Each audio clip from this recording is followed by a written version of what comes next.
Expelled BLP MP Maria Agard appears to be headed to the law courts, a major initiative to bring Speightstown alive. And in sports, Warrens are just one win away from the women's volleyball crown. Credible, balanced, committed. This is the CBC Evening News. Very good evening to you. I'm Lisa Broom with the Wednesday, December 2nd edition of the CBC Evening News. In our top story tonight, the Barbados Labour Party has 7 days to reverse its decision expelling Christchurch West MP Dr. Maria Agard. If not, she's taking them to court. This was revealed during a media conference held by Dr. Agard this morning at her dental office in Strathclyde, St. Michael. Today I stand here for every Barbadian who may have wanted to challenge that unjust decision against them. I stand not only for myself, but for everyone. And I await the arbitration of the court to determine whether the decision made by the National Council of the Barbados Labour Party was one that was fair or whether it was one that ought to be reversed. Dr. Agard also explains why she did not use the party's appeals process. As one who served the Barbados Labour Party at every level, including that of second vice president of the party and assistant general secretary, I was well aware of that provision. However, in my letter of expulsion sent by the general secretary of the Labour Party, he did not offer me that option to pursue. And because it was not stated in the letter that he gave to me, I did not think that I had such a recourse. And one of her attorneys, Hal Gollop QC, spoke about the 7-day ultimatum, saying their position was outlined in a letter to the Labour Party. Inviting them to reverse the decision within 7 days, or else we would be going to court. So that before we could take the action, it is practice nowadays that a certain protocol has to be followed. And I have delivered to the Secretary of the Barbados Labour Party a tocsin to that effect. And an edited version of Dr. Agard's press conference held earlier today will be aired on CBC TV8 at 9 p.m. Well, tonight we're hearing of a major move to drive more business into Speightstown. It all starts on Saturday, December 12th at the Esplanade with the launch of Speightstown Sizzling. It's the final event on the calendar for Tourism Week 2015. Speaking at a press conference this morning, Parliamentary Secretary in the Ministry of Tourism and International Transport, Senator Irene Sandiford Garner, explained it's expected to change the game for the city. She says it is fashioned on the Oistins model, but developed specifically for Speightstown. This will be the first event of its kind in Speightstown.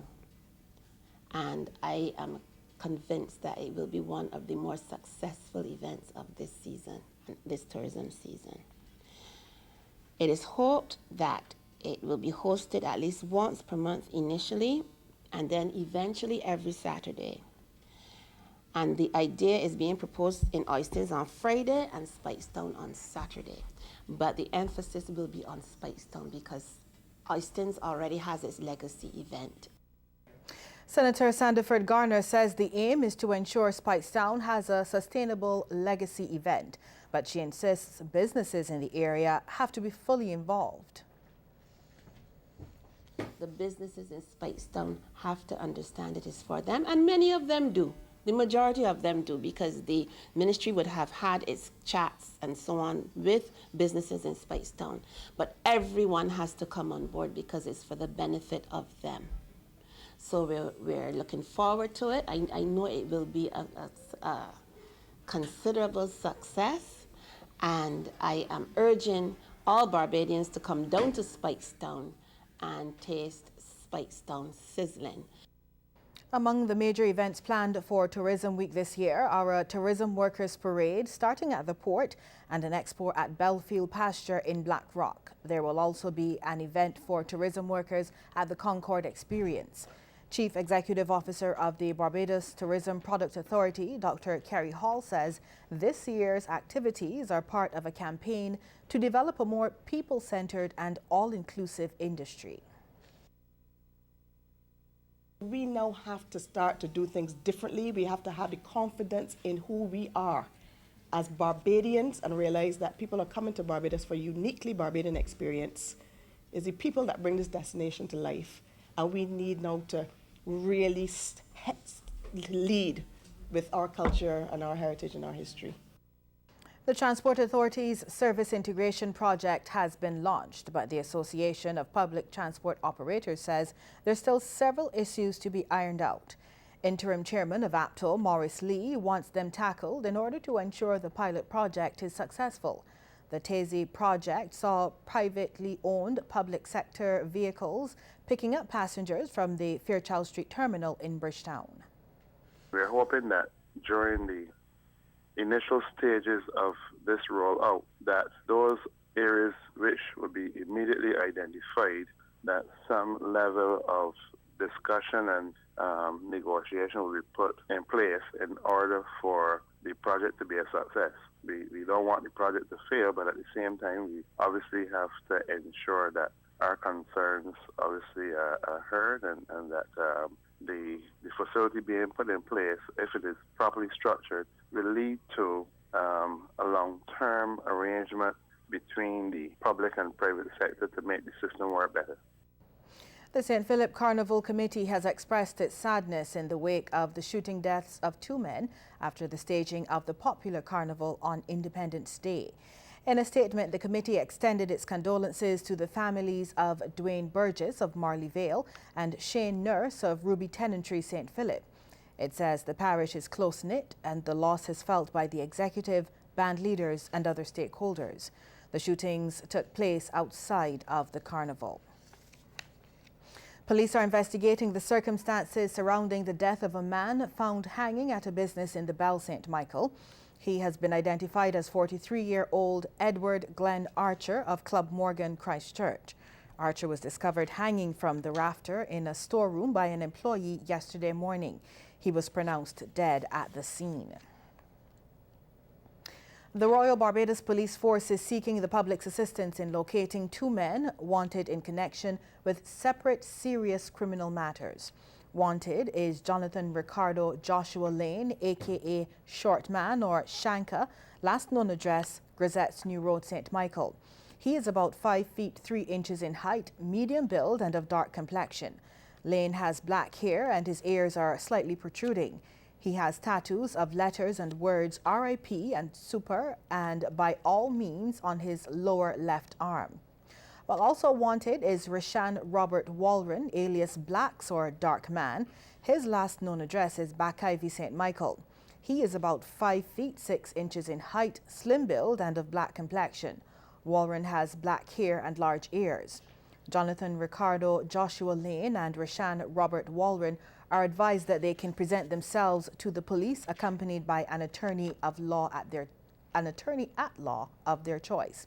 Now, if you know the whereabouts of these people, you should contact the police emergency at telephone number 211, the nearest police station, or Crime Stoppers at 1-800-TIPS, that is 1-800-8477.